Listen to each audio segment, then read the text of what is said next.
Hi, everybody. I am live and waiting for Instagram to catch up, and we are going to get started. Hello, everybody. I'm Dr. Gina Rosella Terranoni, and I am a doctor in Chinese medicine and also an integrative and functional medicine practitioner.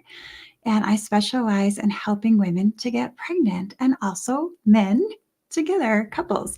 So I wanted to drop in today because I did a poll yesterday on one of my accounts, and everybody voted that they wanted to learn a lot more about fertility foods specifically.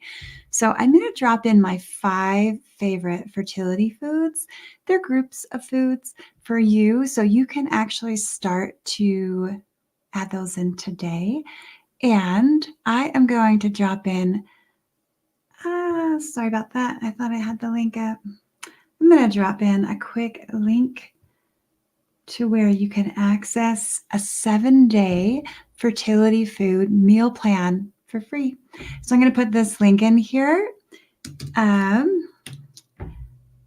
right, it's in there. And if you just request access, because I have to approve everybody. And yeah. Access my food plan. I'm just going to write that. The link. Okay. And if you have any specific questions, you can drop them here while I'm still live, or you can drop them also in that community that I've got going on over there. All right. So let's get started. And I want to talk to you about my 5 favorite fertility foods because that's what you asked about. And I'm doing a much longer video on this, but I wanted to try to get this out within the first day of you requesting that information. So the full video should release next week. Tuesdays is usually when I drop my new content. All right, so let's look at it. So for a fertility diet, let's look at nutrients. There are specific nutrients that all humans need. And research shows only about 17-18% of people get exactly what we need just to thrive day to day. 17 to 18%. And that's not for people trying to get pregnant. So today, what I'm covering are 5 areas to focus on with foods, but there's also going to be added support that we need in form of supplementation and herbal medicine. Okay, so today is strictly just focusing on my 5 favorite areas. It is by no means all inclusive because, like I said, that is going to take a much longer video. But let's get started because I want to help you to focus on getting easily the nutrients that you need to help you to balance, optimize hormones. We're going to optimize hormones, decrease inflammation, improve ovulation, and regulate menstrual cycles. And so this basically what I'm saying is this can help you to optimize and improve your overall reproductive health, no matter what age you are. But I specifically was talking yesterday with 35, 40 plus age for women who are trying to get pregnant, but all women certainly can use these specific fertility foods and the fertility diet. So my favorite is to start with is leafy greens. And side note, I will dive much deeper into this in my video for next week is how we prepare food. But let's talk about foods like spinach, kale, Swiss chard. These 3 main greens. There's more. There's a whole list of them.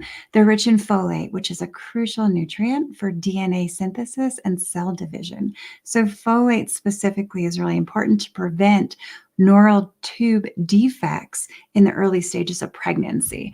Now, just another reminder is that no matter where we are in life, we want to focus on gathering information from a medical history and seeing where our patterns are and where we can self-correct with things like diet and specific, in this case, for fertility foods.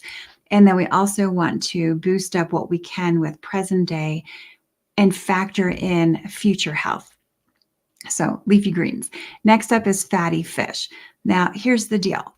Don't come at me and say we've got, oh, fish is bad. It's got mercury. It's got all the things. Oh, look at this. There's some organic foods now with traces of disruptors in them too because of the soil quality. So you really want to do some research and know exactly where you're buying fish from. And definitely wild caught salmon is the best.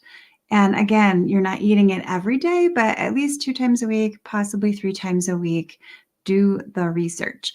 So salmon, sardines, mackerel are excellent sources of omega-3 fatty acids. Some people are like, whoa, sardines. I love them, but I totally get it. It's a very strong flavor.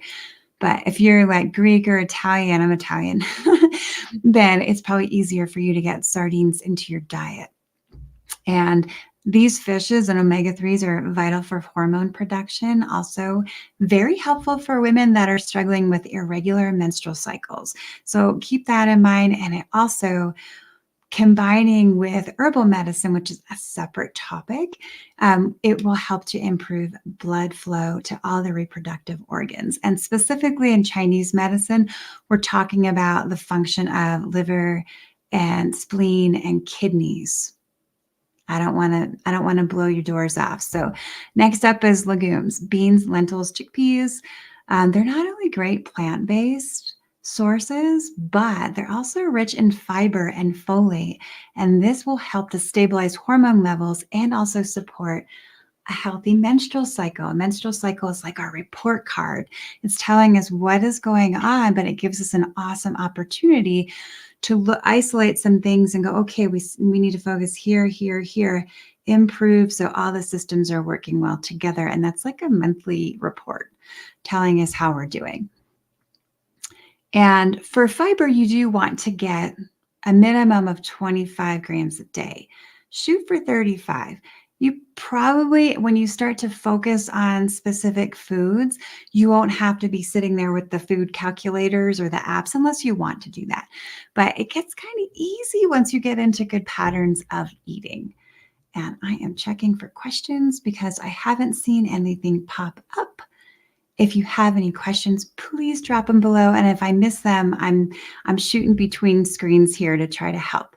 Okay, next up, fourth group is nuts and seeds, especially flax seeds, walnuts, chia seeds. So they're going to help also with fiber, but again, omega-3 fatty acids are so important. And then also this is factoring in vitamin E, which is an antioxidant, which, yay, it improves egg quality and also overall reproductive health. Nuts and seeds, easy to get in. You can throw them in with rice, or if you eat salads or cooked vegetables, sprinkle them on top. They're super easy. I just eat like a handful of almonds a day. It's just habit for a little snack. And then lastly is whole grains, quinoa, brown rice, whole oats. They're packed with fiber, also helps with regulating blood sugar and insulin levels. There's specific diet for PCOS that I address in other videos, but if you have specific questions, I can answer those. So stable insulin levels are crucial for balancing, or I don't really love balancing. I like optimizing hormone levels, and optimizing hormone levels really improves reproductive overall health and structure. So I hope this is helpful. My much longer video and much more detailed video will be coming out next week, but check the comments because I do have that 7-day fertility meal plan that you are welcome to use. You just have to click in. It's in my fertility network, but once you get in there, you can access that, and there's many more free resources inside. Thank you so much for watching, and I will see you next week. But check for all the other videos that I've got on this exact topic.